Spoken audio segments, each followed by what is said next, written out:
কেঁপেই চলেছে সিকিম। 4 দিনে 39 ভূমিকম্প হয়েছে সিকিমে। আজ সকালেও নামচি মঙ্গলে ভূমিকম্প হয়েছে।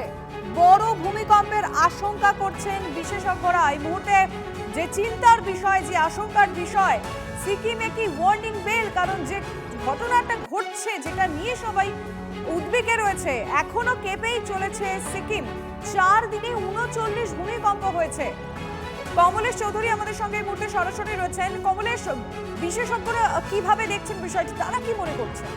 দেখো লিমা, আমাদের যারা দর্শক এই মুহূর্তে TV9 বাংলা দেখছেন তাদেরকে বলবো যে ভূমিকম্পের কোনো পূর্বাভাস দেওয়া যায় না। ঘূর্ণিঝড়ের যেমন অনেকদিন আগে থেকে বলা যায় ঘূর্ণিঝড় কবে হবে, কোথায় হবে, কিন্তু ভূমিকম্পের কখনো কোনো পূর্বাভাস দেওয়া যায় না। কিন্তু কিছু উপসর্গ থাকে, যে উপসর্গগুলো দেখে বিশেষজ্ঞরা মনে করতে পারেন যে এবার হয়তো কোনো বড় ভূমিকম্প হতে পারে। তেমনই একটা উপসর্গ এই মুহূর্তে বিশেষজ্ঞরা মনে করছেন যে এই যে পরপর ভূমিকম্প হয়েই চলেছে, 4 দিন ধরে 39 বার ভূমিকম্প হয়েছে সিকিমে। তার কোনোটার মাত্রা 4-এর কাছাকাছি বা 4-এর ওপরে বা 3-এর ওপরে, কিছু আছে 2-এর ওপরে, যেগুলো হয়তো মানুষ বুঝতেও পারেনি। কিন্তু এই যে বারবার কেঁপে চলেছে, বিশেষজ্ঞরা বলছেন যে আমরা যেমন ভূমিকম্পের পরে অনেকগুলো ভূমিকম্প হতে দেখি, যেগুলোকে আফটার শক বলা হয়, সেভাবে এই ক্ষেত্রে এগুলো ফোর শক কিনা, মানে এই যে ছোট ছোট ছোট ছোট অনেক ভূমিকম্প হয়ে চলেছে, এরপরে কি কোনো বড় ভূমিকম্প আসতে চলেছে, এটা নিয়েই কিন্তু এই মুহূর্তে বিশেষজ্ঞরা আশঙ্কিত। কারণ এরকম তাদের বক্তব্য এসে পৌঁছেছে। কমলেশ, আমরা বরং শুনি ভূতত্ত্ববিদরা কি বলছেন।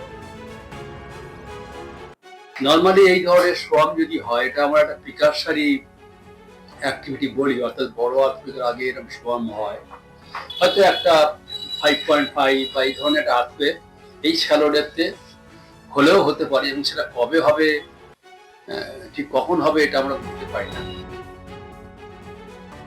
এই ধরনের সিকোয়েন্স অফ আর্থকোয়েক, এগুলোকে সোয়াম আমরা বলি।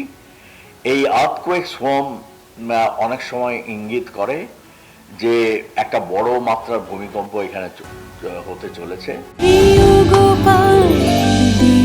কলকাতায় আর জেলায় জেলায়